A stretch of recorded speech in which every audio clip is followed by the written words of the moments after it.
Hello my friends, Asoka the Geek here, and for this review, we're going to take a look at the Mafex Return of Superman Eradicator figure. Super excited to finally have this. This has been out for quite some time yet, but it's taken me a while to get him for whatever reason. But anyways, here he is. And I am, of course, a huge fan of the 90s Superman, the death of Superman, the return of Superman. That's the era where I really started collecting comics and reading comics on a regular basis, all because of the death of Superman storyline. So yeah, very fond of this character, of this time. And honestly, I thought this was Superman.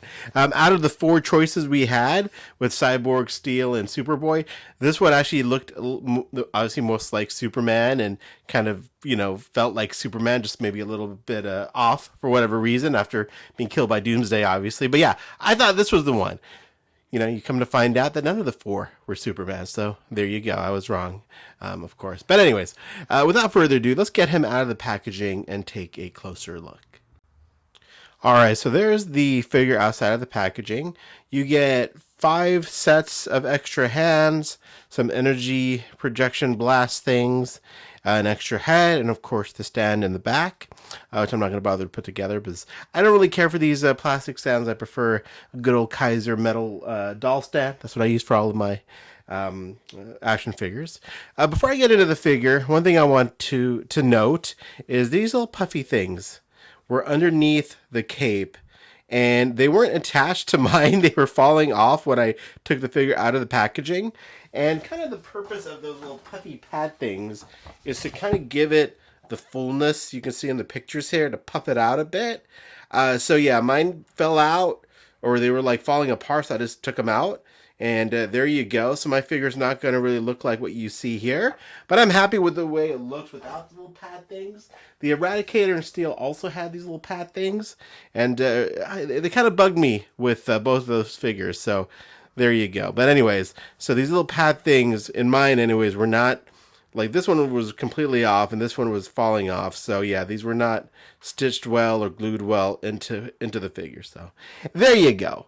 Before we get into the accessories, and I'll put the other head on and all that, let's take a look at the figure itself. So even without the pads puffing up the cape, this is still a really, really nice looking Eradicator. I think it's pretty accurate to the source material. I love the goggles there. The head sculpt looks great. It looks like Superman, but kind of not like Superman. As it was the case with the Eradicator in the comic books, because it wasn't like a clone of Superman. I forgot the term he used. He kind of like based his body on Superman's body, right? But it wasn't an exact clone. So there you go. I think the shield is kind of giving you that. Because the Eradicator... in the comic books, his shield was not attached to the suit. It was a separate piece that was attached to the cape. So you can see they kind of do that here, but not completely, because it is sort of pretty flush to the suit, whereas it really should be puffed or a separate plate on the suit. So that's one thing. So I think DC Direct, still takes the cake as far as Eradicators go, because as far as the Eradicator goes, because the DC Direct one, that piece is definitely a separate piece. And I got to dig that one out. I have him in storage at the moment, so I'll have to dig him out for comparison. But other than that, I still really love this figure. Obviously it's a Mafex figure, so the articulation is fantastic. You can make so many cool poses with this if you're into action figure photography, obviously. Wired cape. I love the color of the cape. It's a great looking figure. I think if the S was just a separate piece like in the comics, and the shield isn't really accurate they draw it so many different ways, but I think that's the only thing that's really detracting for me from this particular Eradicator. But other than that, I still think they did a great job with it, and this head looks great. Let's plop on the other head while we are at it. So there's the more angrier head, because the Eradicator was an angry guy. He really was. I loved it when he fought Guy Gardner, and then Guy Gardner started to respect him because he was so crazy. But there's his angry head. And then that was kind of the fun part about the storyline, right? The Eradicator learning how to be more like Superman, because he was just, a very... the Eradicator was that Kryptonian program meant to preserve Kryptonian life, right? Or something like that.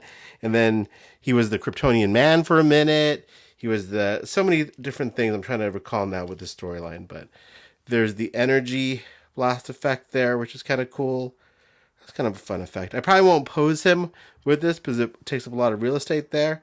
But that's a cool way to pose it with the energy hands there. So there you go. And there's a better look at the hand there. So I know I'm rambling on a little bit here, but overall, I do really like this figure quite a bit. Again, not a home run as far as accuracy to 30-year-old comic book goes, but still a really cool representation of the Eradicator. All right, let's see how he looks next to a few other Mafex figures. All right, so there he is next to Steel and Superman from the Return of Superman line from Mafex. I always have trouble posing my Steel. I gotta, get him in the right pose. But he's definitely bigger than the Eradicator. I don't think it's coming through very well in my video here. But there you go. He looks great next to these two guys. Sorry I don't have the Cyborg Superman handy to compare him to, and I keep knocking my camera. But there you go. And then for those of you who aren't familiar with Mafex figures and how big they are, if you're wondering if they scale with McFarlane, there you go. This is the Grim Knight next to these figures. Mafex 6-inch line, McFarlane 7-inch lines. They definitely do not mix together well, if you wanted to know. But there you go. So overall, I'm happy with the Eradicator. I'm glad I picked him up. I think the DC Direct one is still my favorite version of the Eradicator, even after having this one. Let me know if I'm wrong about the chest piece. Maybe this is how it is supposed to be. I don't know. I feel like it's supposed to be more sticking out more as its own piece, but maybe it is more like this, and I'm just kind of misremembering it. But either way, I love this figure. It's a great looking figure. It's going to go on the shelf right next to the DC Direct one probably because I love the return of Superman and even the McFarlane one, the upcoming one. I'm definitely going to be picking that one up as well. But anyways, there you go. There's your look at the Eradicator. Thanks so much for watching. Appreciate you listening to my rambling review, and have a great day.